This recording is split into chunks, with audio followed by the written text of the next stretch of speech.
On Saturday, the InSight spacecraft will head to Mars to listen for marsquakes and study the planet's structure. Augmented reality is a new approach to digital storytelling that we are exploring. Read about how to use it on your phone or tablet here. Augmented reality is a new approach to digital storytelling that we are exploring.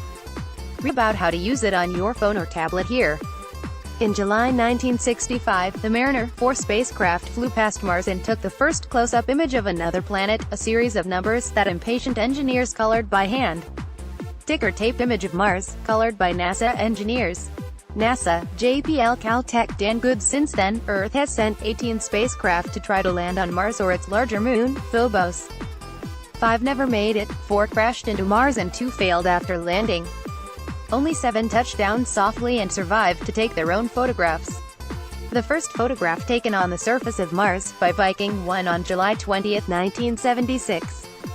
NASA, JPL NASA's InSight spacecraft is scheduled to launch on Saturday and land on Mars on November 26. If successful, the lander will join 2 rovers still operating on Mars and a growing fleet of spacecraft studying the planet from Mars orbit. The Mars InSight lander is scheduled to launch on Saturday and land on Mars on November 26. It will study the deep structure of Mars. The Curiosity rover has been exploring and drilling in Gale Crater since 2012. The Phoenix lander touched down near Mars' North Pole in 2008, and found water ice under the surface. The Opportunity rover has been roaming Mars since 2004, and is now exploring the rim of Endeavour Crater. The Spirit rover roamed Mars from 2004 to 2009, when it became stuck in a patch of soft ground. The Pathfinder mission landed in 1997 and carried Sojourner, the first Martian rover. The Viking 2 lander and its twin, Viking 1, both carried seismometers but were unable to definitively detect marsquakes. The Viking 1 lander touched down in July 1976 and returned the first photo from the surface of Mars. After landing, InSight will unfurl its solar panels and use its robotic arm to place 2 instruments on the Martian surface. Seismometer and protective dome. Seismometer and protective dome. Seismometer and protective dome. A seismometer under a protective dome will listen for marsquakes, which have never been confirmed.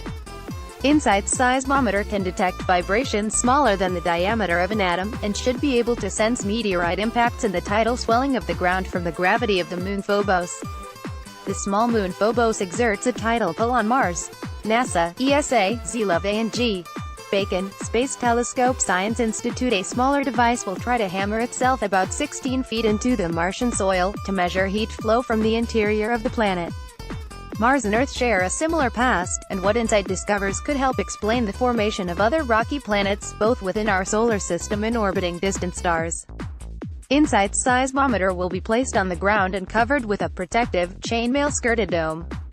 It will detect vibrations from marsquakes and meteorite impacts. A heat flow probe will hammer itself about 16 feet into the Martian soil to measure heat welling up from the planet's core. A radio experiment on InSight's deck will allow Earth to precisely track the lander's location and determine how Mars wobbles as it orbits the Sun. Mars today is dry and dusty, but long ago it had rivers and oceans, and may have been hospitable to life. Previous missions to Mars have tried to follow the water by digging for ice or searching for rocks shaped by water. Layered rock formed by sediments flowing into a Martian lake.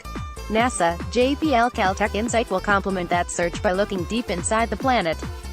With luck, InSight seismic readings might discover evidence of underground aquifers or help explain how gases from the magma filled the early Martian atmosphere. An artist's conception of early Mars, before the planet's water was lost to space or froze into the ground. InSight will not be alone during its 6-month cruise to Mars. 2 small CubeSats, each about the size of a briefcase, will trail behind and monitor the spacecraft's descent onto the planet's surface. An engineer tests one of 2 small CubeSats that will fly behind InSight. NASA, JPL Caltech. InSight is scheduled to launch early Saturday morning from Vandenberg Air Force Base in California, and should be visible to early risers in Los Angeles and San Diego. An Atlas V rocket at Vandenberg Air Force Base will launch the InSight spacecraft. Randy Bowdoin, NASA. If the launch is successful, InSight will be the first interplanetary mission to launch from the West Coast. Alloy wheels ranging from 18 inches to 20 inches. Optional M Sport X package produced by Graham Roberts, Jonathan Coram and Marcel Hopkins. Our experience design and production by Mika Grandal, Evan Grothjan, Yulia Parshina-Kotas, Kartik Patanjali, Miles Payton. Our in WebGL development by John Wong, Ben Wilhelm and Blackie Migliozzi.